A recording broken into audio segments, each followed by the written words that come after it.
people don't bring in 50-50 in a relationship. If you going into a relationship expecting 50-50, you'll be one disappointed human being.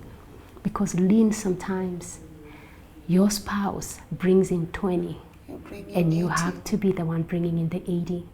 And by the way, sometimes you bring in 0 and he has to bring in the 100. So what happens when you two kona vision kwa your relationship ama vis-a-vis? Who told you Hana vision?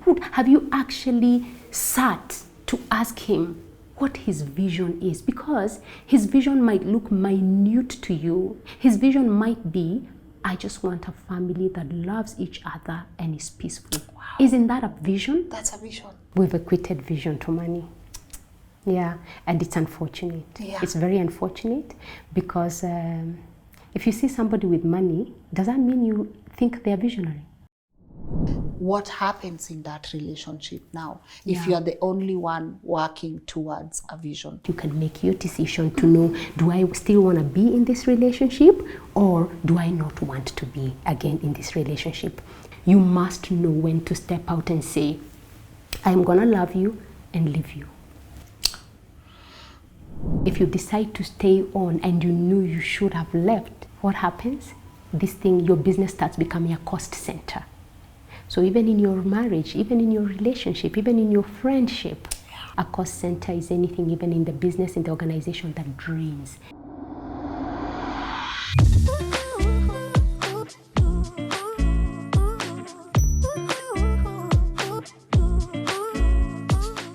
Hey guys, welcome to today's episode of LNS. My name is Lynn Ngugi, and as always, we get to meet again for another thought-provoking conversation.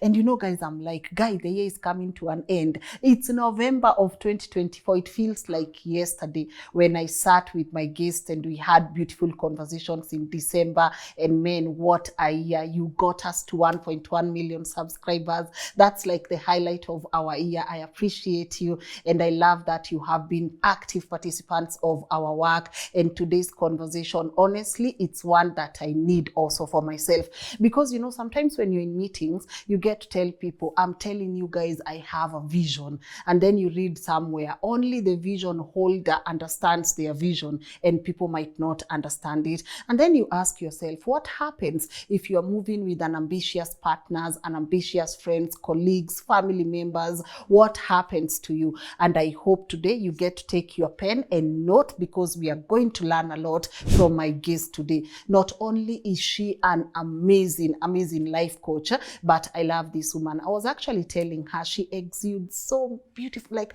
her demeanor is so beautiful. And also today is her birthday. We are having this conversation on her birthday, so I believe it's blessed, and I can't wait for you guys to listen in and learn and relearn. Remember, that's our theme for this year. I'm about to let her introduce herself, but before I do that, it's also been an amazing year working with our partners at Kings Developers Limited. So if you're looking into owning a home with a reputable real estate company, ISO certified, why don't you talk to our partners at Kings Developers Limited? They have amazing apartments for you, flexible payment plans, and you can always walk to their building at Upper Hill, your Prism Towers, and say, Kings, Lynn Ametutuma, what do you have for me? And of course, to say thank you also to my team for putting this work together. I have said you get to see me in front of the camera, but it takes an entire team to bring this production to life. And now, of course, without further ado, please allow me to let my guest today introduce herself. Happy birthday! Thank you very much. How are you? No, oh, trust me. I'm happy to be here, and I totally love your spirit. Oh. I love to be around people who have good energy, and so it's a beautiful day. It's a beautiful day. Thank you. Yeah, thank you. You look amazing. I appreciate that. Yes. Thank And you. I know we are about to get into a very, very beautiful conversation that is going to help a lot of people. But before we do that, anyone that has not seen this face before, or anyone that has seen you and they are like, where did I see her? Could you please introduce yourself? Oh, thank you very much. So my name is Githuki. I am a personal branding coach. I am very passionate about helping self-driven individuals to identify their uniqueness and then to exploit that uniqueness in the service of other people. And so I love to help people to cultivate a 3I brand. That is something I coined, a holistic personal brand of influence, of impact, and of income. I am also a business training consultant. I train on leadership and corporate governance and communication. I run a company that I've been running for the past 11 years called Inside Out Development. It's a training and consultancy firm. So I'm also an author, and I don't know if there's anything else you'd like to know about me. No, that's pretty amazing. Yeah. But I'm always fascinated by people who want to help other people, in their life. Why do you do what you do? And what gap were you looking into filling? I feel like it's my mission in life. And the way I look at it, Miss Lynn, is that I know when you go on social media, I was even listening to news this morning, there's always somebody complaining about how things are not working right. This morning it's about shift shaft. It's about the education system. It's about the economy. Another person will be complaining how teenagers are behaving badly on TikTok. Another person is complaining how men are behaving badly in marriages. So there's always people complaining. And the reason people are complaining, they're saying there needs to be change. Every day you wake up, you say, this road system has to change. The education system has to change. And the thing that I believe is that we've been put on this earth to till this land, to cultivate this land, right? And because that's the reason we're here, it means that everybody has a part to play in cultivating and shaping the world that we want and the earth that we want. So usually my question is, other than complaining because we are gifted very differently, the question is, am I as Hannah contributing my little piece? Even as I complain that the education system is not working, have I looked inside within me and seen something I can contribute to the puzzle, right? Because it's a puzzle. It's one big puzzle. I used to do puzzles with my children. I don't do with them anymore. I don't know why. I used to do very simple puzzles, and then it graduated to very complicated puzzles, which have like 1,000 pieces to fill. And I usually believe that this whole thing is a big, giant puzzle, that Miss Lynn has a piece in it. Muga has a piece in it. Hannah has a piece in it. Yes. And so are we contributing our little pieces even as we start complaining that we need change? So why do I do what I do? Because I want to help you. I want to change the world. That's actually the ultimate. I want to change how things are done, right? But I can't do it alone. And so if I'm contributing my piece, which I believe I am, I want to know, is Lynn contributing her piece? And if she is she not contributing it because she doesn't know what her piece is? Or is she not contributing it because she knows what it is, but she doesn't know how to contribute it? And so my mission is, can I help you identify that unique piece to the big puzzle? Can I help you identify it? Yeah. And once you identify it, can I go ahead and help you to use it up? That is the definition of exploiting, to use it so much that I have done my best. Wow, I love that. Yeah. I'm not going to talk about the one who does not know that they don't know, right? But there is one that knows they need to change, but they are so hesitant and they want to stick. You just want to be in that point where, because it's comfortable, it's familiar. That area of knowing is familiar, but then you're scared. If I change my mindset, if I stop complaining, what's on the other side? Why do we get so scared of change, especially when we know what we are doing is not working? We know what we are supposed to do, but we are so scared of going to the other side. Yeah, because it's a territory you have never been. You're afraid because it's a place you have never been. And so we can understand that you're afraid to go and venture. But for me, the bigger question usually is, I want you to be more afraid of if you didn't do it. Can we start looking at, I want to be more afraid. Like, for example, you are afraid to go and venture into a business because it's going to fail. Now, can you start thinking, what if you don't go into that business 10 years from now, 5 years from now? What conversation are we going to be having? So, of course, you're going to fear because it's a new territory. And of course, it is a new territory. Yeah. But how will you know how it is unless you venture into it and see what it looks like, and see how it feels, so that now you say, okay, you know what, my fear is actually very, very valid because I went in and I tried it, and man, it was a very bad experience. Yeah. But how then do you train your mind to go to that uncomfortable zone? There is a conversation I watched a couple of years back. I think it's Lisa Nichols on impact theory. And she was with Tom Bilyeu, and she says that your mind is wired to keep you safe. This is a new territory, but the moment you want to go to the new territory, your mind tells you come back, because it's wired to protect you. So how then what shift must happen in my mindset to get me to that other part? So this can be in 2 parts or 3 parts, because the question is, are you uncomfortable enough in the space you are in to want to move to a different space? Because if you're not uncomfortable enough, then it will be very difficult for you to have the urge to move to the other space. Does that make sense? Yes. There's a Kikuyu saying that says, Modo okeragiyo ni mathina make. I've heard it so many times. Modo okeragiyo ni mathina make. Your problems are the ones that wake you up. Isn't it? So again, for you to say that it is uncomfortable, is it really uncomfortable? Because when it's very uncomfortable and you have to push it out, then the urge is there for you to really push it out. So you want to ask yourself, have I really gotten down enough? Have I really gotten to the place where it's really, really uncomfortable that I need to move to a different environment, or that I need to shift my mindset? That's number 1. Number 2, you must know that there will be never a right time for you to take the leap and move to the next thing. So again, it has to be a decision that you make, and some decisions, I like to call it the act of transformation, sometimes requires a sense of urgency, where there is something I want so bad. There is a vision over there, and then there's my current reality. I want to be that person, but then I am this person. Right? I want to have this kind of relationship, but then the kind of relationships I have right now, reality qua ground, these are the relationships I have that suck, that are not supportive, right? I want to have 1 million shillings at the end of the year, but the reality on the ground is I have 10,000 in my bank account. So there's something in between called transformation.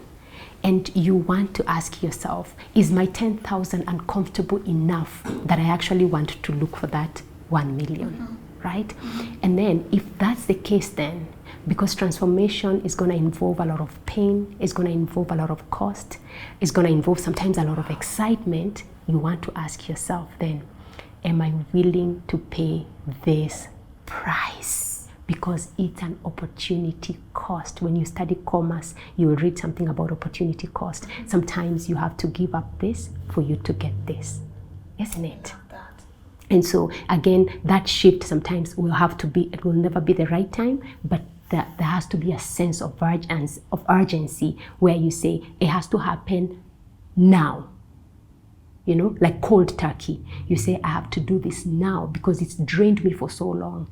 And every time I want to step out, I go back. I want to step out, I go back. Then there has to be a time when we say, it's today, and it has to be today. Yes. Yeah. Wow, that's good. And I love that you touched on vision. Yeah. And I remember when I got into the digital space, when I was trying the TriZex and stuff, people would ask me, what's that actually? So how will you get money? Because again, we attribute vision to money. The end goal is money. And sometimes I did not know how to answer, but the truth is I was feeling this urge inside me to want to do something that other people might not understand. Now let's talk about vision so that we can talk about the dangers of walking this journey with unambitious people, right? So now how do we define a vision, and why is it hard for people to understand that I have a vision? But the unaweza shindanga ukiambia mse mimi niko na vision, I promise you niko na vision, and they'll never understand. So how do we define vision, and why does it always feel so lonely? Why is it so hard for you to explain to people what's inside you, and why does the journey to getting to them seeing, okay, aya, kumbe ilikuwa YouTube, kumbe amekuanga akisema YouTube. Why is that journey so hard? Yeah. So again, many ways to go about it. But when we think about a vision, it's the aspiration you have. Okay, when you think about a vision, you're thinking about a goal. You think about a vision, you're thinking about something you want to achieve. So it's something that is in the future.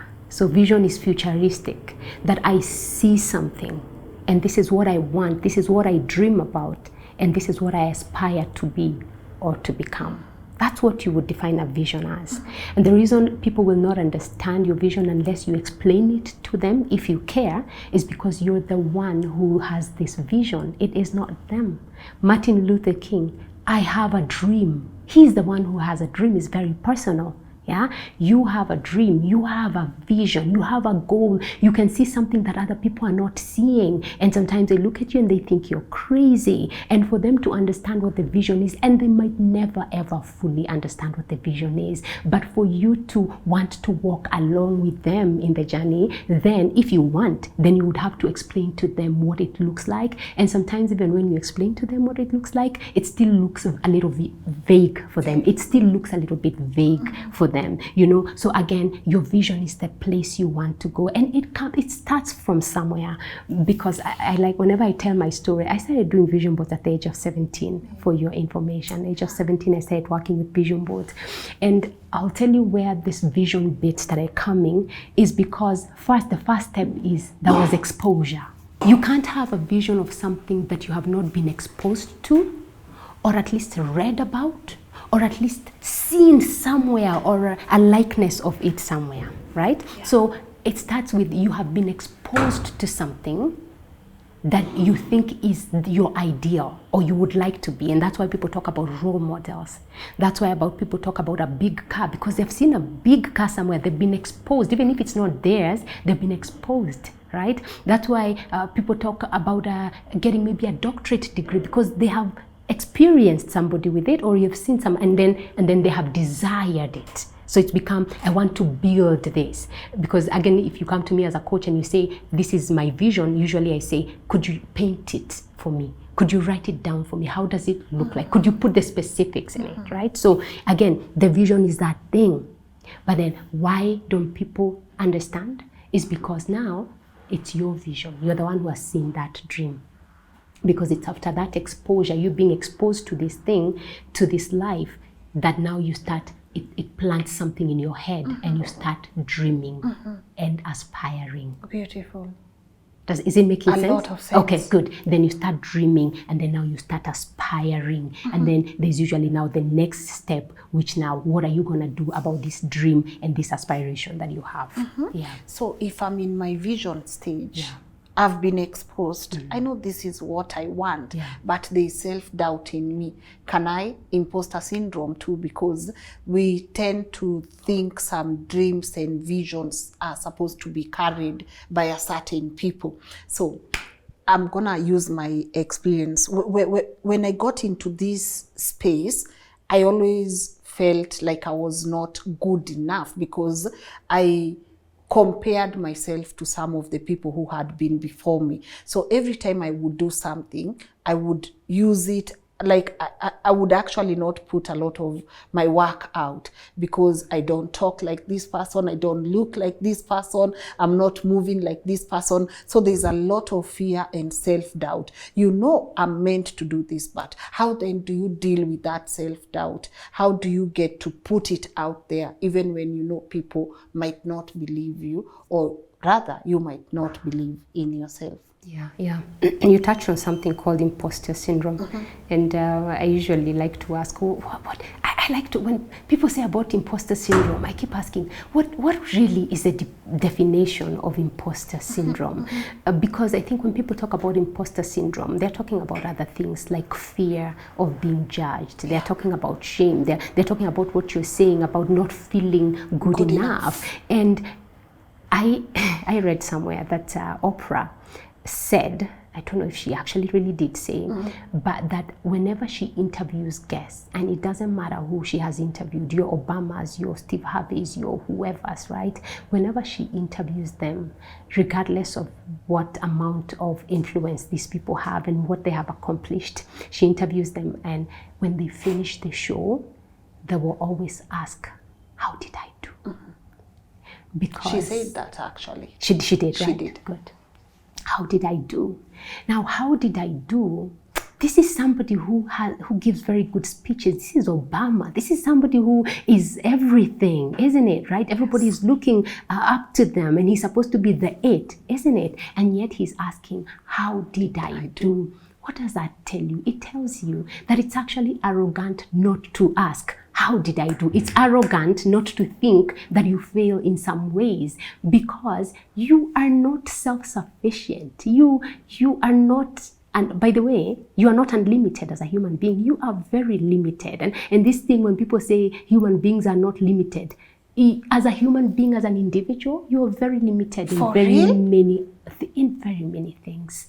Really? You are very limited in very many things. How so? Because you are not everything. You cannot do everything. You're limited. You know, it's only God who's not limited. But I was made in the image. You are made in the image of God. But guess what God did when he planted you on this earth? He gave you gifts. He gave me gifts. He gave another person gifts. Different gifts, because he wanted us to till the land. There's one person who takes the kijembe and that's what digs. There's another person who plants the seed. There's another person who waters the seed. There's another person who does for it to become a tree, isn't it? So again, everybody, like I started by saying, it's a puzzle. Everybody has a piece to fill. And if you think you are not limited, then at some point, and I want you to understand what I'm saying, if you think you're not limited, that you can do anything, then you will say you're self-sufficient. And the reason we've been given different gifts is so that we can be interdependent on each other. So that, Lynn, the gift you have, you can serve me with it. The gift I have, I can serve you with it, because you don't have what I have. And if you have what I have, you probably don't have it in the same magnitude. That's why we have people who bake, we have people who sing, we have people who do construction, we have people who do, that's why, because we are different, because as human beings, we are very, very limited. But guess what? Limited does not mean we can't do.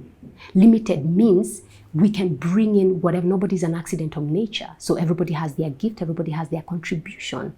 That means if I bring in my fullness in it, that's when now I can say I'm not limited. I'm not limited in my fullness of it, right? So if I am willing to contribute my fullness and you contribute your fullness, that is when this thing becomes very, very good. And I don't know, the question was what were we headed to? No. How the self-doubt. The self-doubt. So again, it's very important for you to know that, yeah, I am limited in many things, but there's this thing that I do very well. There's this thing that I contribute very well. And guess what? I'm going to give my part. That's my I'm power. going to do my small one. That is my superpower. That is my story. That is how I'm going to say, that's my power of one. The power of one. That's my power of one. So that's what I'm going to contribute. So once you know that, then self-doubt starts leaving you, because I don't have to do it like Lynn. I don't have to speak proper English. Good. I don't have to look a certain way. I don't have to look a certain way. And it's until I realized what you've just said. I don't have to speak like Hannah. Yes. I don't have to look like Hannah. No. I don't have to walk like Hannah, dress like Hannah. I am whole. I'm going to show up with my hair like this because I'm whole. I am whole until you arrive to that realization. Yes, I'm then whole as a you're person. Whole as a person. Until you realize. So self-doubt, where do you start? You must be self-aware. It starts from self-awareness. Who am I? What do I bring to the table? How am I serving the people of God? How am I contributing to this little puzzle? I know myself, and guess what? I'm going to give my part, and I'm going to give it 100%. And I love that we've touched on the power of one.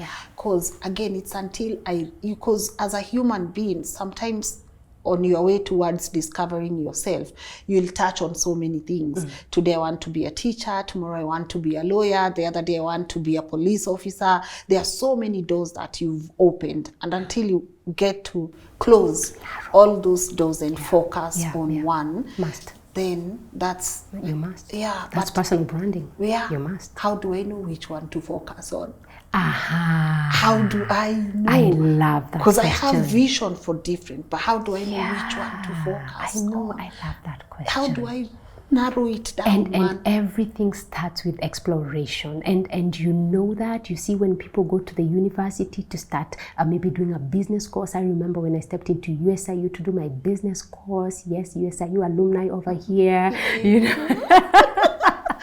When I stepped into USIU to do my course, I was given a business 101, I was given communication, I was given psychology, I was given a lot of things as the base subjects that I have to learn, isn't it? Yes. Even English language and literature was part of business, and I was doing business administration, right? Wow. So I had to touch all these things in my first year and part of my second year for me to see, how do I feel with this thing? How am I flowing? What am I connecting with? And that is why by the end of the second year, going into the third year, one person picks finance, I pick marketing, another person picks accounts. Why? Because we are gifted differently, we have different interests, and that's why after the whole generalization, I'm gonna pick my core, you're gonna pick your core, you're gonna pick your core. And then guess what? You go to your third year, you go to your fourth year. After that, I usually tell people, and they come on me about this a lot. I usually tell people, what are you doing going to do your master's immediately after your undergraduate? What are you mastering? Again, after that, what are you doing? Wow. What are you doing? So anyways, after you finished your undergraduate, get yourself to work. Go to the corporate work, do whatever you studied. If it's marketing, go and market. Go immerse yourself in the organization. And guess what? After that is when you get to know, wait, I actually like working with people in the marketing department. No, come on, wait, yeah, it's marketing, but I prefer the digital marketing aspect of it. Oh, wait, come on, I prefer this one. And then guess what now? After that, you say, I'm going to become a master of this thing. And then you go, you do your master's degree. So do you see where it started? Yes. It started from a lot of things. And that's why even people in business, you see, they're trying so many things. It's okay when you're starting. It's okay. You start with so many things, but then you see, how does that feel? How does it make me feel? How is it impacting? Is it fulfilling me? Is it serving people? Is it bringing in the money that I wanted to bring again? And then you say, this is my line. Then now you must specialize. Now master. Now you must master that thing. Yeah. And then you go, and guess what? This thing I usually tell people is like magic. You start like this, you go like this. Guess what? When you're over here, and you've branded yourself as over here, after that you can do whatever the heck you want because you're making the income. Now guess what the income is doing? You're investing in real estate, you're investing in stocks, you're investing in a school, you're doing, because you have narrowed on one thing that has brought you so much joy and fulfillment and money. Yes. Now guess what? You can now all of a sudden become a jack of all trades, but not actively, passively. Wow. Do you see how it went? Yes. It went like this, and then like this, and then like this. Because you build the confidence. Because you built the confidence of one thing, and then, hey, then you go. Sorry, I know I diverted to personal branding. This is my thing, man. Let's go.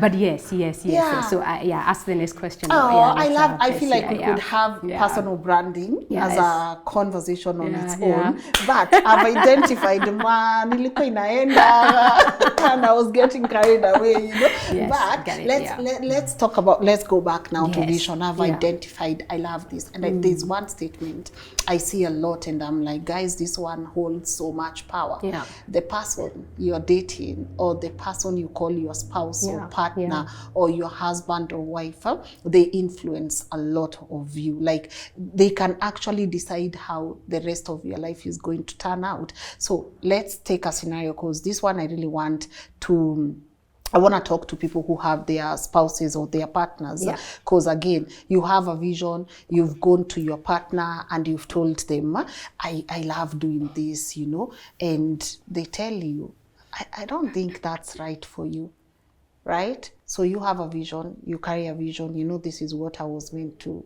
do. You meet someone along the journey, you are a couple, you are together, by the way, saini his and hers, always and forever, till death do us part, but they are not buying into your vision because they think you are supposed to be doing something much better. How do you navigate that? Now, the way I'm going to take this, I'm going to take it in the direction of coaching. Yes. And I aspire to make everybody a coach. I aspire that everybody becomes a coach. I aspire that, Lynn, you start becoming a coach to your people. I aspire that parents become coaches to their own children.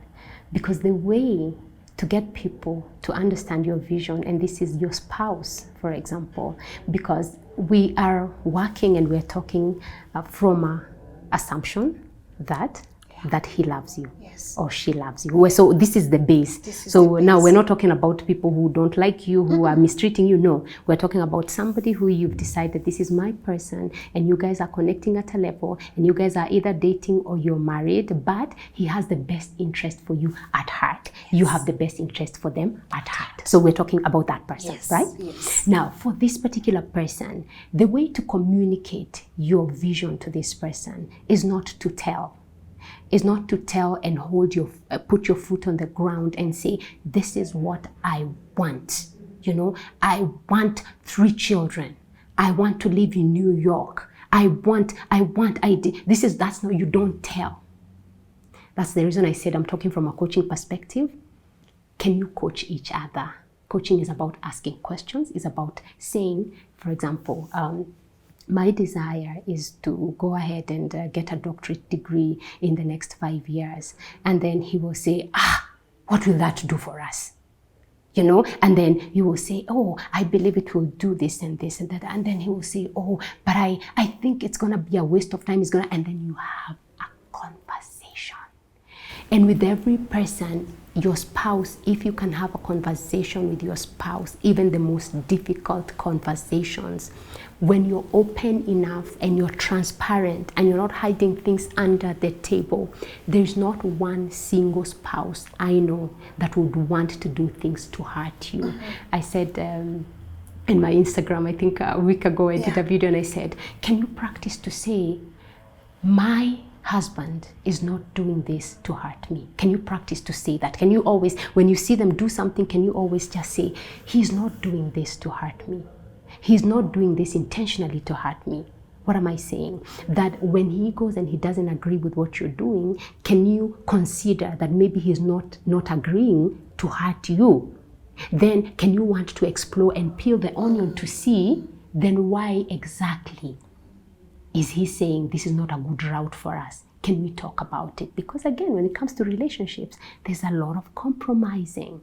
There's a lot of compromising. There's a lot of sometimes giving up. I like to say people don't bring in 50-50 in a relationship. If you're going into a relationship expecting 50-50, you'll be one disappointed human being.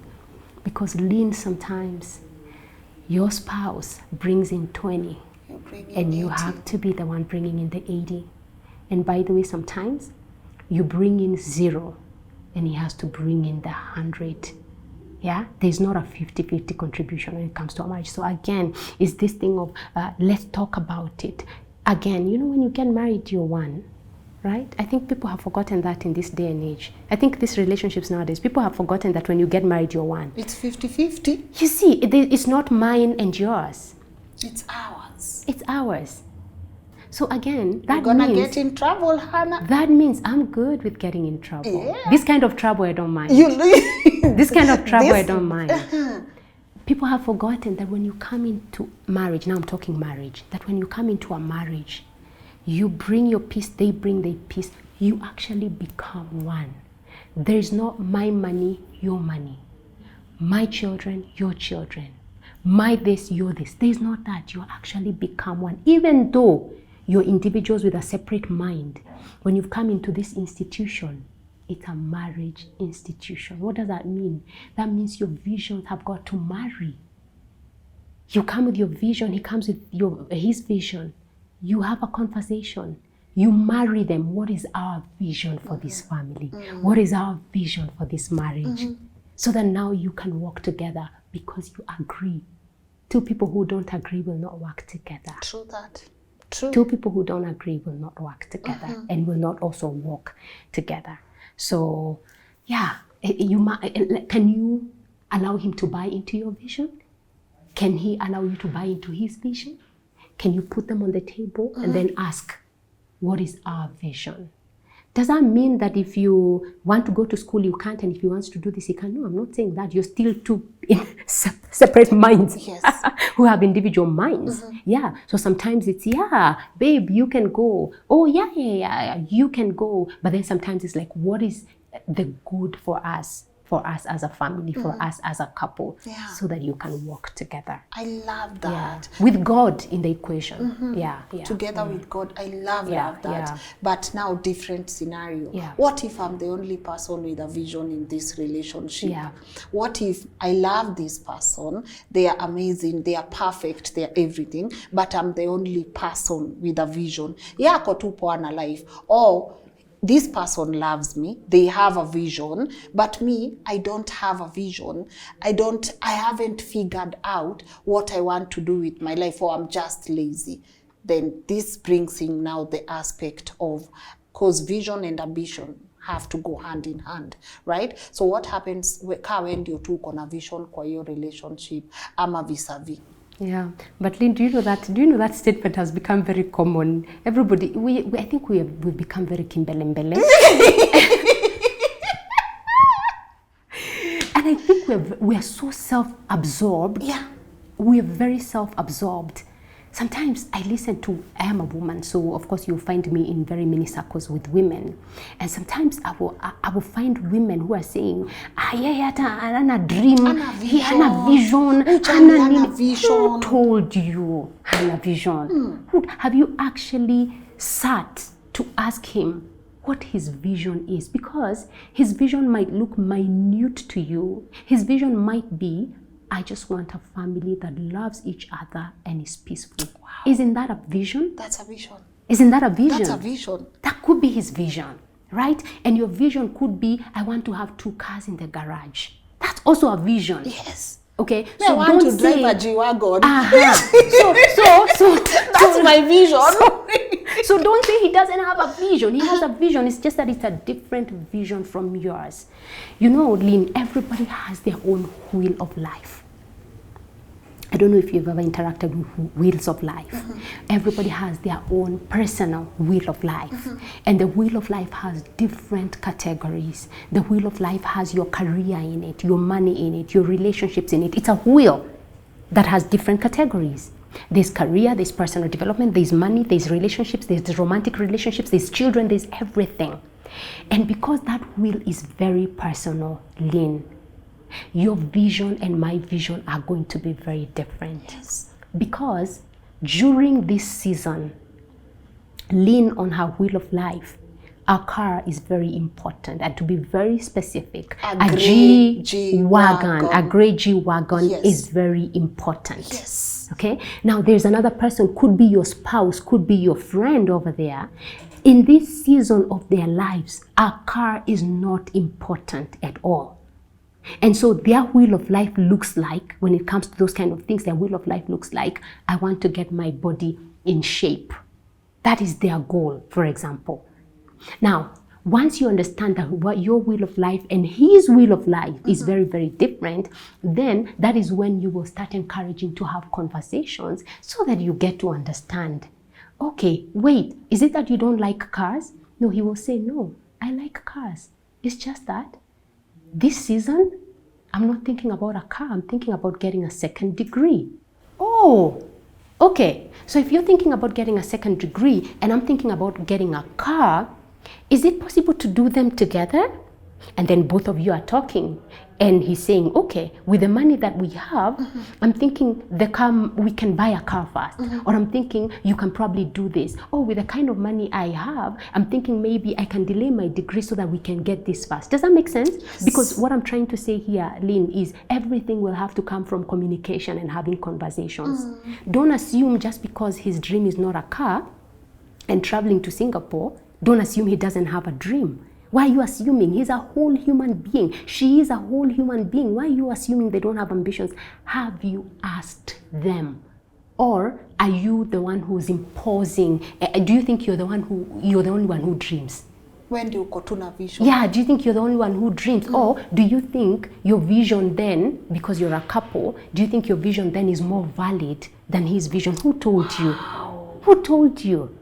We all have goals and dreams. They're different. And sometimes, Lynn, somebody just wants to go and settle in the countryside. Good. And have a farm. House. And just enjoy. And he will have achieved his dream in life.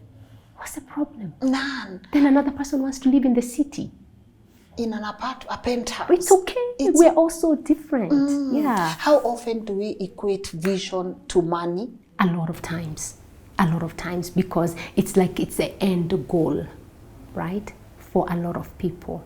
But it's only when you don't understand and you're not very self-aware, and that's why I started by saying it's about influence, it's about impact, it's about income. Lynn, how many times have you seen people who are making so much money going at the rooftop of 8th floor and throwing themselves down? And yet they have so many cars parked in their garage. They travel the world. They are what and what, but then they still go and kill themselves. How many times? So many. Good. Again, how many times also have you seen people who are over here influencing, preaching in churches and doing that, and because they don't have money, at some point they say, I'm done with this thing, they also kill themselves. Because it's a whole thing, it's a holistic kind of a thing, but people always think it has to do with the money only. If you have influence, but you don't have the money, you'll be a very disappointed, very frustrated human being. Yes. And by the money, I don't mean the money, I mean the income. Something coming in from what you're contributing to the... See, you're contributing your gift. Yes. When you contribute your gift, you're getting value back. So I'm talking about the value that comes back. So if you're influencing people, impacting, going, washing, and then, getting something back, like value back, one day you'll be very frustrated and you'll say, people are using me. Okay? People are using me. I've done this for so long. I've served people for so long. I have nothing to eat. That's going to be very frustrating. Again, if you go out and make so much money and then there's no impact, there's no fulfillment, again, you'll be very disappointed. So again, a lot of people equate vision to money, but no, we are all very, very different.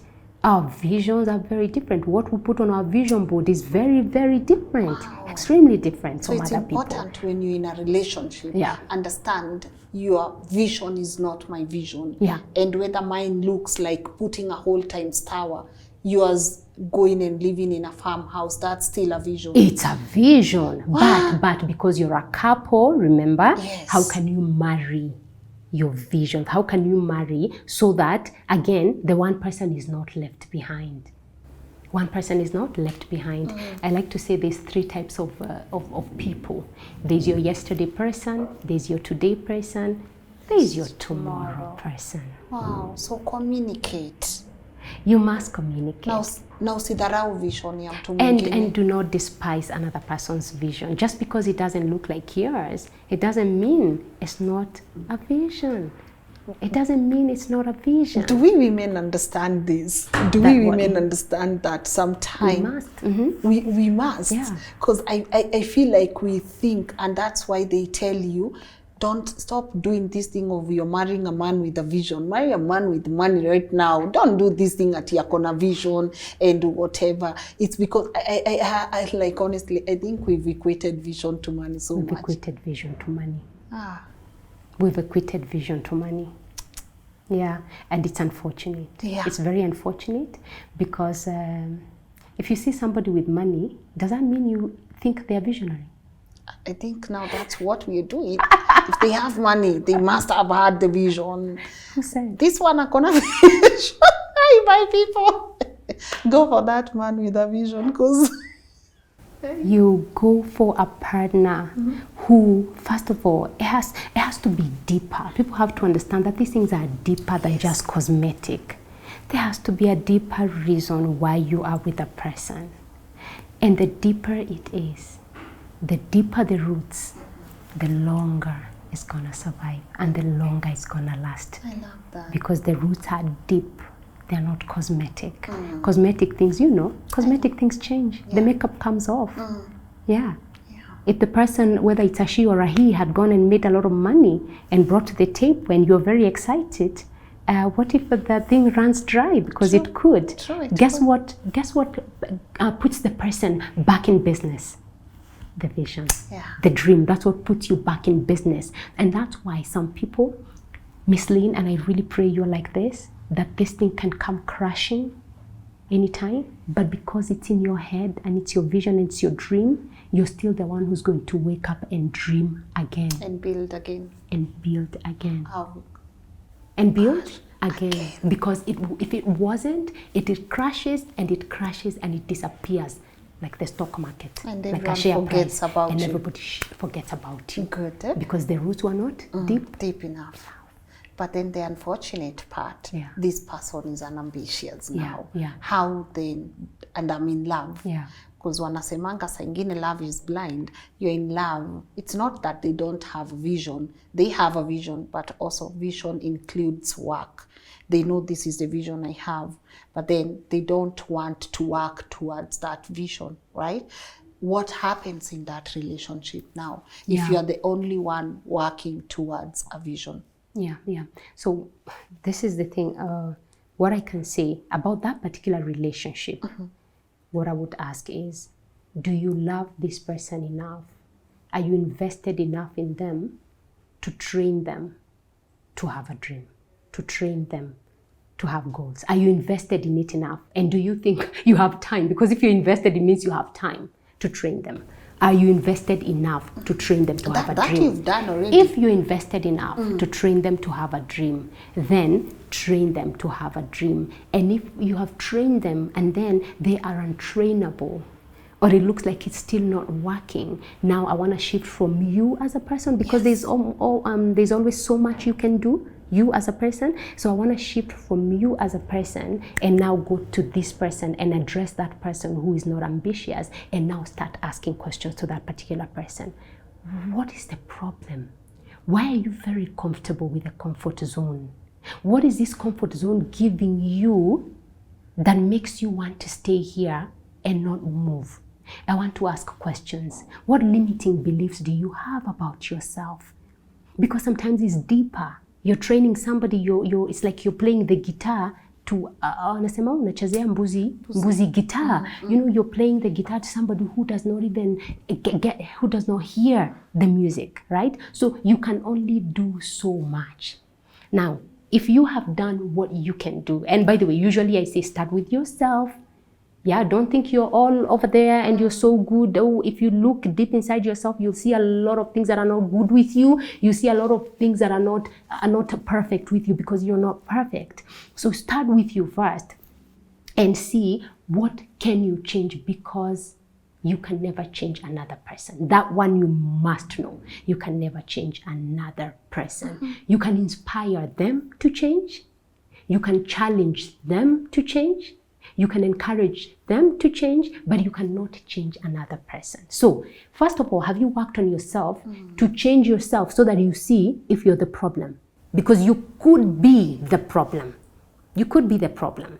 You could be the problem. Your children are not doing homework. They probably really like to do homework, but you could be the problem as a parent why they're not sitting down to do their homework, because maybe every time they start to do their homework, you tell them things. You tell them this is wrong. Don't use your pencil. Don't use you shout. So you could be. So first check yourself. Do your self-check and make sure yourself you have changed, or you are changing, or you're working on yourself. After that, if you have done it yourself, can you train them? Can you invest time to just explore and see why they don't want to change, why they don't want to move to the next level, why they don't want to be ambitious? Now, once you've done that and it's still not working, then again, it's important for it to shift now to them. That's why I was talking to that person, to ask about their self-awareness. If you can get help for them, you get help for them. Now, if you get to a place where then I have done my best, but the person does not want to work on himself, He does not want to change. He doesn't look like he wants to change. Then you can decide, is this the kind of life that I want to live? Now, after that, you can make your decision to know, do I still want to be in this relationship, or do I not want to be again in this relationship? And you must remember, every day you wake up gives you an opportunity to choose. Never ever be lied to. Never be lied to that somebody got into a situation because they were forced. By who? Every day you wake up presents you an opportunity to choose. That means you can choose to say, this relationship is not working for me anymore, and God knows I have given it my best, and God knows I have tried everything that is in my power to try.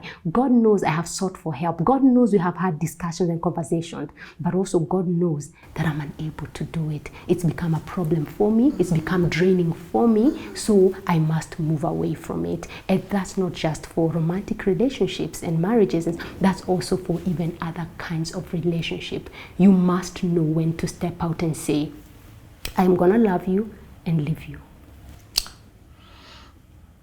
I'm gonna love you. I'm gonna love you And leave you. Yeah. Oh my goodness. Yeah. How likely is your vision bound to die if you decide to stay? And what would be the dangers in that? Yeah, there's danger. There's danger because if it's time to go, and we usually say a wise man knows when to close shop. You know that, eh? So it's very good to know when to close shop, when to see it's not working, they're not working. There's a lot of things that I have really tried. I've put in everything and it's not working. It's time to close shop, put the curtains, and move on to something else.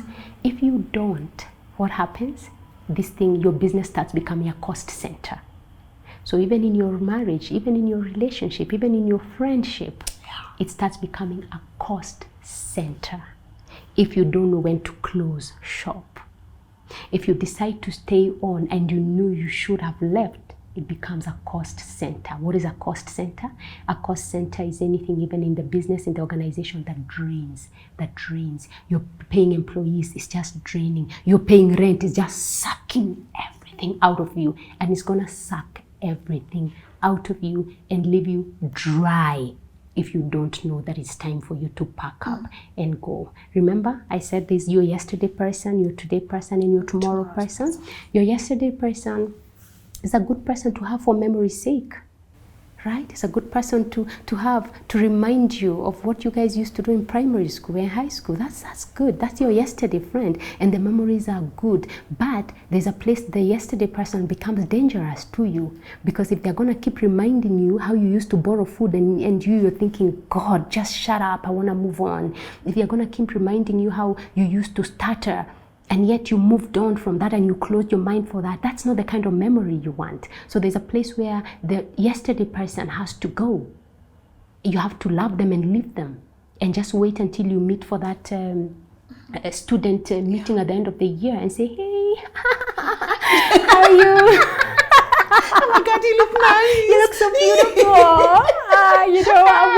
We're good. Oh, thank you. Bye. Good. Can we have coffee? Oh, I'm gonna check. Because see, isn't it? Because that's you. You're like, I don't need that. No, there's some memories are good, but I don't want to go back there. You're reminding me of places I don't want to be.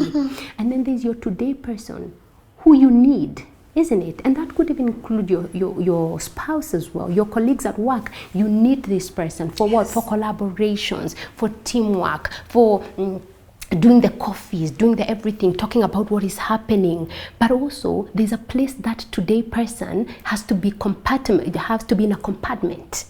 The today person also, they can't all be in the same compartment. Yes. There's a compartment for having coffee every day and laughing. There's a compartment for having a book club with. There's a compartment for talking about other things. That's your today person. But you need that person for different things. Yes. But not everyone for everything. Isn't it? Not everyone for everything. No, not everyone for everything. And then you have your tomorrow person. Now, probably that's your role model. That's probably the person who inspires you. I have this friend of mine, by the way, I love her so much. Every time I go and I tell her I've closed a business deal and I'm very excited, she usually says, oh my God, Hannah. Then she usually tells me, you know what, Hannah, I'm thinking, Hannah, can we start looking for 6 months contract, Hannah? Can we start looking for 6 months contract? I'm like, whoa, yo, I just told you I closed a 3-day training over here. You know, but you see, that's my tomorrow person.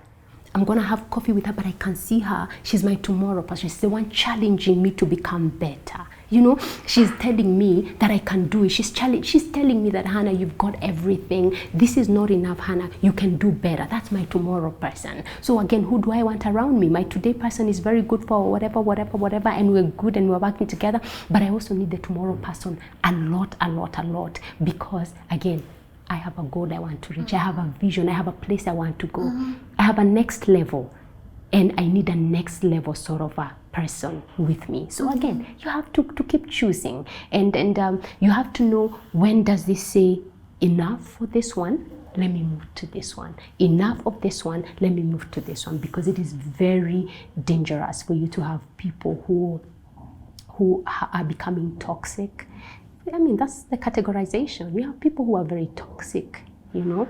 It's good to know when to let them go, for example. You know, you have people who are not supportive. It's important for you to know, what do you share with them and what do you not share with them, you know. It's very important for you to know the people who don't want the best for you, and they could be with you, but they just don't want the best for you. It's very good for you to recognize, where do I place that person? Do I need that person in my life? You know, and I know a lot of people talk about cutting people off, and I mean, I don't think you want to cut everybody off your life. Yeah. You need people, but you must sit and evaluate and decide who needs to stay and who has to leave. Who has to leave, and especially who needs to stay in this season, because the person might need to leave for a different season.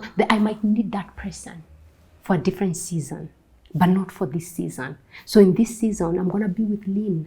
I'm good with Lynn for this season, right? But this person, I'm going to pack them over there. They're really good, but I'm going to go to them when I get to that season, because it's not everyone for everything. Yeah. You must know that. You must be wise enough to know that. Why? How do you deal with the guilt of letting people go, of saying, you know, you cannot be in this season of my life? Because I feel like for me, that's always the struggle. Like, umezoeana, but then you're like, man, this is not working. Me, I can't do this anymore, because I feel like it suffocates you. So I'm always like, I don't think I can do this anymore, right? Yeah. So how do you deal with that guilt of knowing, I love you, but I'm okay loving you from a distance? Again, I don't think you can ever completely, you know, like say, I don't feel guilty or I'm not guilty. I don't think you can completely, because you see, even people who have detached from their own birth mothers, you know, even 10 years from today, they will still talk about their birth mothers. 20 years from today, they'll still talk about their birth mothers, because they meant something to them, even if they were toxic. There was it's a mother, it's your mother. You'll never get another mother. So you find that it probably will be a challenge to like get rid of the guilt completely, because once in a while it will come up and you'll say, maybe if we, what if, and there's a lot of excuses. We say, what if maybe they were not so bad, but maybe the environment they were living in was so bad, and so it made them do this to me, you know. So there's always gonna be that thing. But the thing you want to know is, can you make conscious decisions every day to say, you know what, first of all, have you dealt with it yourself to really know that you didn't cause it? Because again, a lot of guilt would come in if you constantly feel that you caused for that thing to break, for the relationship to break. Yes. If you feel that you really caused for it to break, then you feel guilty. But if you can just evaluate it and say, there is a reason why this thing failed, and it's because I tried this, I talked to them, I had coffee with them, we had this conversation, and it came to a place where I knew, really, this was not working for me. I think if you get to that place of peace where you know it had to go, and it's because of this and this and this that it had to go, then even if the guilt comes and sometimes you miss them, because you will, again, then I think you'll be able to deal with it when you know that completely you did not really cause it, and especially if you had communicated it with them. You tried your best. Yeah, but again, maybe you didn't need to cut off them completely. That's what I'm saying. The cutting off business, it does not apply all the time. There are places where you really have to cut, especially if somebody is dangerous. You know, there's places where you really must cut them off and even move countries. Yeah, but if it was not like dangerous, then you probably don't call it cutting off. You probably just say it's the person for saying hi. You know, it's a person for saying that sort of, I'm going to distance myself. I'm going to make a fewer calls with this person. I'm going to have fewer lunches. You know, I'm going to invite them less to my special things. I'm going to communicate with them less about my successes. They're going to see it on the Instagram. That I graduated. I'm not going to be the one calling to say, hey, I graduated. Because I know if I say I graduated, there's always something that's going to say. So again, cutting off doesn't mean, hey, I've chopped you off. You've gone. It's just knowing they belong here. They belong in this space. Hey, let's meet tomorrow. Let's not meet tomorrow. Let's meet once a year. Those kind of things. Yeah. Good. And also, I love. Now that we've dealt with vision, we've chased our vision, we are at the top. Right? Because I feel like the goal, as they say, is to get on top. But then they say it's very lonely on top. Why is it so lonely? That after you've worked so hard, instead of now having moments where you celebrate with people, you partying with your loved ones and stuff, it gets so lonely. You just look around and it's only you. Why? So it doesn't have to be lonely. It doesn't have to be lonely at all. In fact, it gets destructively lonely if you didn't carry people along with you. Yes. That's when it gets really, really lonely. And so that's why maybe instead of saying lonely, maybe alone is a better word to use, alone, because alone and lonely are two different words. Because if you did carry people along with you, Lynn, if you didn't sit on people's heads, if you didn't splash water when you are driving and you're saying, I'm the one who's driving and you guys are still using boda, so kanyaga mafuta. If you didn't do that, actually, by there people who do that, no.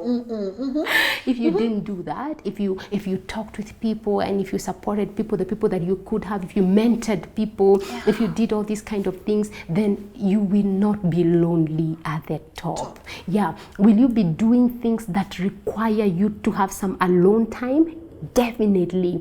Will you be making decisions that only you understand? Definitely. That makes you alone at that particular point. Not lonely. Not lonely. I love You that. don't have to be lonely. I feel like that's what people should actually say. Yes. Alone, And not get alone. lonely. Not lonely is sad. Yeah. Why are you sad? If you've been talking to people and having Why coffee you with sad? people, why are you sad? Yeah. You know, it's just that there are some decisions you just have to make alone, and you have to make them in your kitchen. You have to make them in your bedroom and say, hey, this I have to do. Like your vision, if you have your vision, there are some places where you get to a place where you can't ask. There are people you can't ask because they don't understand, because they can't contribute, because it's too big for them to even comprehend. So you have to make that decision. And you always look stupid. Thank you. You have to make that decision alone, and you have to make it quick. So you're really alone. You're not sad and lonely. But if you want to be sad and lonely, you can craft the manual for it. Yeah, you can kick people, you can do whatever, Splash you can water. abuse people, you can splash water as you go up there, you can do whatever. That one, that one you'll be lonely. Good. Yeah, 100%. Yeah. And now, because you are here, can I touch on 50-50? Yeah, go ahead, touch on anything you want to touch. No, because I wanted to be done with the vision part. I need to ask the 50-50 part for my ladies who are maybe watching, right? Yeah. For someone who is struggling with maybe understanding the concept of 80-20, 10-90, 70-30, what do you think they need to do? Yeah, and I think this is a question people ask a lot, especially when they're talking about life balance, life work balance, these kind of things. I think that's the concept that people talk about. And I've been married for 16 years. Wow. Been married for 16 years, and there are times when my children are in school. I have children, and there are times when I've had to go to their school meetings by myself, even though it required for me and my husband to be there, because probably there's something else he was doing. Whatever it was he was doing, there was something that he was doing, but I've had to carry probably the whole 100% of school with the children. And like in our school, when you have the parent conference days, it's a full day where if you have a child in elementary and middle school and high school, you have to keep crisscrossing all these classes for you to see all the teachers. It's a lot of work for one person, right? But sometimes then I've had to do that because my husband can't be with me. It's a working day. I've had to take off. He's not gonna take off. What are we gonna eat in the evening? And probably he wasn't able to take that off. So that's the bit I'm saying. Sometimes I have to bring in my 100% when it comes on that day. And probably he's bringing nothing when it comes to that particular day. But guess what? Tomorrow, he's gonna bring all the money for us to go and do the shopping. But because I didn't work yesterday, I'm bringing zilch when it comes to shopping because I had to let go of my client who was gonna pay me, but then I chose to go and be in the kids' school, isn't it? So I brought the 100 when it comes to the children. Tomorrow he brings the 100 when it comes to the money, okay? And then there are days when you as a couple, you really, one person is feeling down, and we must know these things happen in relationships. I don't know why, especially women. Men go through stuff as well. And when a man goes through stuff, he's really, because they're not able to even just open. A lot of them I'm not able to talk about it. It can be really deep. And so there are days when a man is gonna feel low, you know, and you have to be the one bringing in the energy and the sunshine for that particular day. You have to be the one, you know. And there's a day the woman is gonna get pregnant, and for the first 6 months they want to do nothing. They've been given a bed rest. Who's bringing in at that particular time? Yeah, that particular time, maybe you've been given a full bed rest of 6 months. It's probably your husband who's bringing in, and not just the money. He's bringing in everything, even just the peace in the home when you don't want to eat, I don't know, garlic and whatever. Yeah. He's bringing in the peace and the sunshine again at home. Does that make sense? So that's why when I say 80-20, there are days when your husband will bring 20. You have to bring in the 80. You know, there are days when you will have to bring in the 80. He brings in the 20. You bring the smaller percentage, but all of it is gonna equal into 100. The danger comes when one person doesn't want to contribute anything.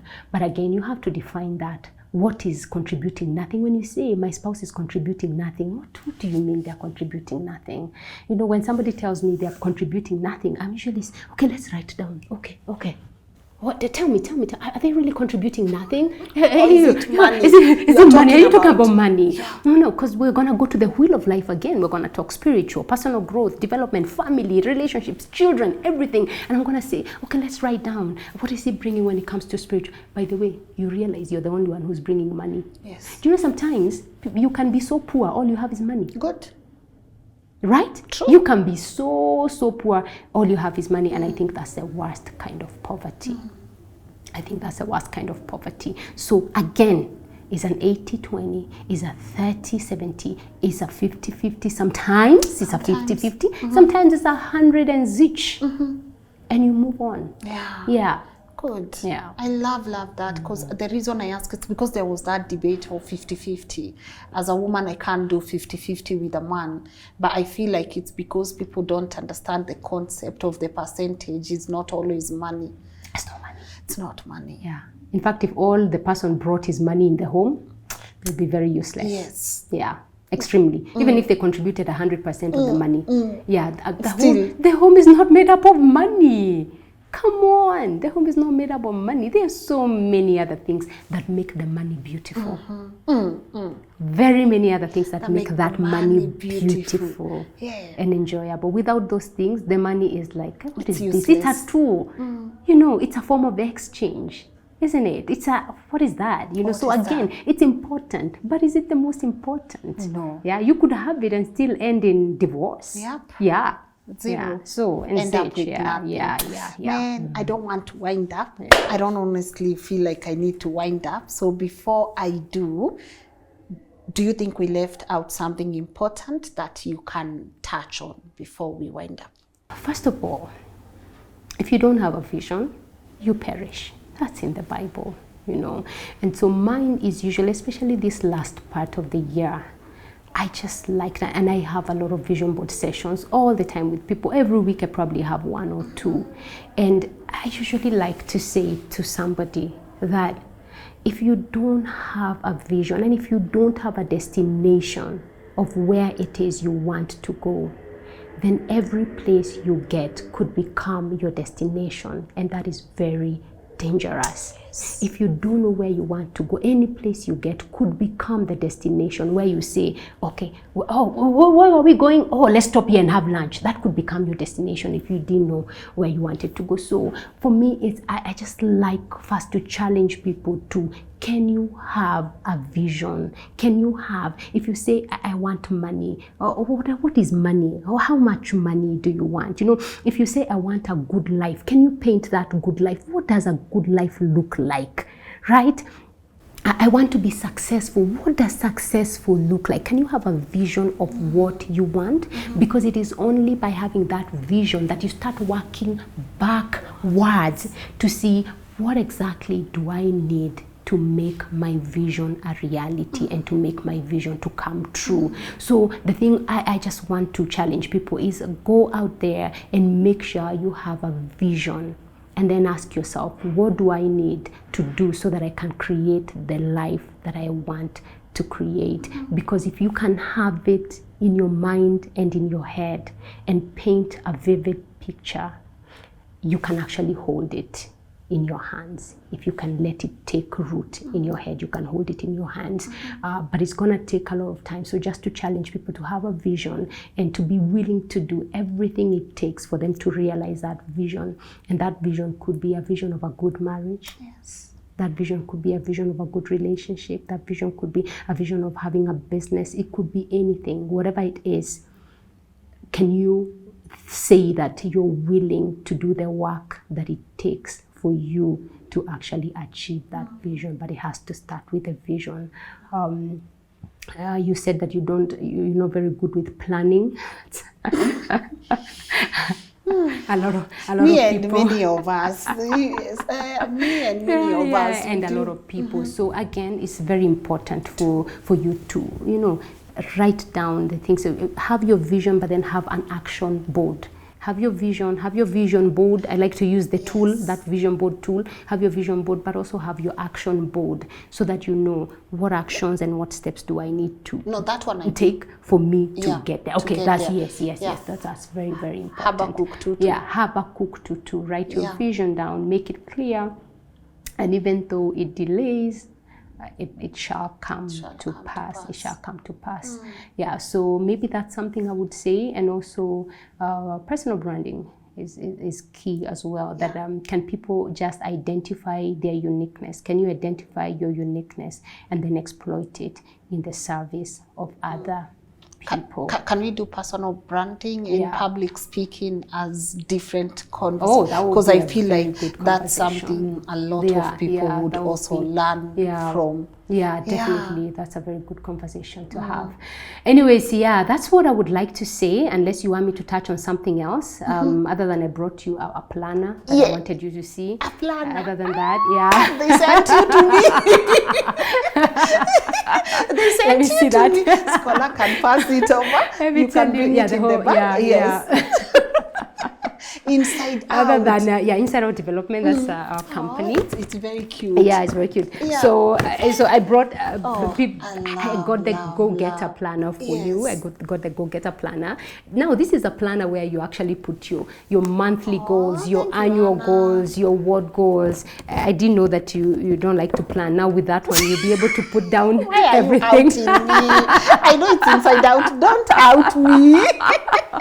That. So that's a goal setting nice. planner. Yeah, I wanted to bring that to you because at the end of the year is when people get to do a lot of vision boards and their planning and everything and create their vision. So it's important for you to just have somewhere that you document it. This one has even monthly. It does. Reviews Actually, weekly goals. Yeah. And one of my favorite parts in this planner, by the way, is the brag page. It has a brag page at the end. Oh, where you get to brag about what you achieved. About what you've achieved. Man, I interviewed Hannah.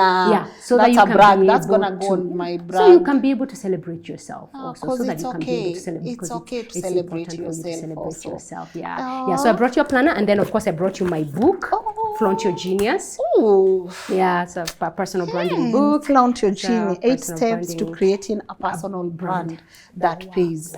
Yes. This is beautiful. Yeah.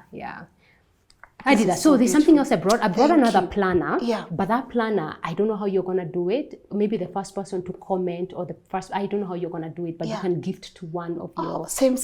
Yeah, I brought a black one though. So yeah, we can but give you it can to our audience? can gift it to one of your audiences. But can people get this? Do you sell this? Yeah. They're actually at so the book is at Textbook Center and Nuria. Please. And by the way, let me tell you, there's one person. First, someone from my team told me, "Do you know the reason we took our books to Nuria is because of Lynn?" I said, "What? Okay." So let me tell you, and Nuria can tell you, they don't pay me a cent to say this, but every time I wanted a book by a Kenyan author, they had it. Wow. I love because they are so supportive of our Kenyan authors. So for me, like all these books you see here, all of them, I get them at Nuria. So it's at Nuria. We took it there, I think, a few months ago. We took it to Nuria. Good. And the planner as well is at Nuria. Yes. But only the book is at Textbook Center. Okay. And African Book Hub and very many all right. other So places. the planner is at Nuria. This is beautiful. Yeah. I love this. Yes. I would want us to have a conversation on personal branding. Okay. Yes. Because I know that is very important for people. So maybe you guys can get the book first, and then we can be able to come back with this conversation. Or tell us on the comment section what questions would you have around personal branding, so that we can incorporate that in our next conversation. And as you've heard, there is a gift for one of you. You know how we do it. Just comment why you want, and you never know. We'll just comment back and tell you where can we be able to send this gift. This is beautiful. Thank you. You are so amazing, honestly. Thank you. And there's something I always ask people before they leave, apart from Flaunt Your Genius, which is your book, what other 2 books can you recommend for our audience? Oh, wow. Yes. Now, that's the thing. Let me tell you something. I'm going to recommend because it's general. Yes. But when somebody comes to me and asks me to recommend a book, I usually ask, what do you want to learn? Because there's no need for you to have, we call it shelf help. Yes. There's no shelf. There's no need for you to have so many books in your shelf and you're not using them and you're not reading them and they're not helping you. Can I tell you? So, and I feel like that's important, honestly, because everything that's here means something to me. So I feel like it's very important for you to read based on what you want Thank you. I usually ask, what do you want to learn? What do you want to achieve? And then I recommend a book. Okay. But for today, probably the book I would recommend is Great by Choice. Now I'm forgetting who the author is, but it's a green book. We are going to put it on Great by Choice. Why? I believe that you can become great, but you must choose, because every day presents you an opportunity of choice, and to choose you can become great. So Great by Choice is a very good book for you to read. It really, really helped me. There is another book I am reading, and this is for business people, Why Small Businesses Fail. The E-myth, why small businesses fail and what to do about it. And what to do about it. Have you finished? Let me tell you, that book.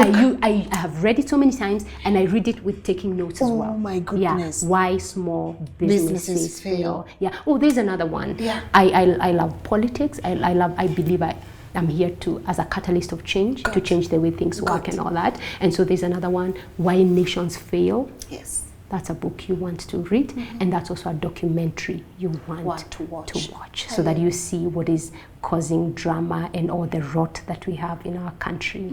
I love that we are speaking. I love that we are adding our voices to issues that matter. So I can't wait to see what, I can't wait to see even the feedback from this conversation, because I'm pretty sure it has definitely helped me. There are some of the things that I've identified and now I know how to go about it.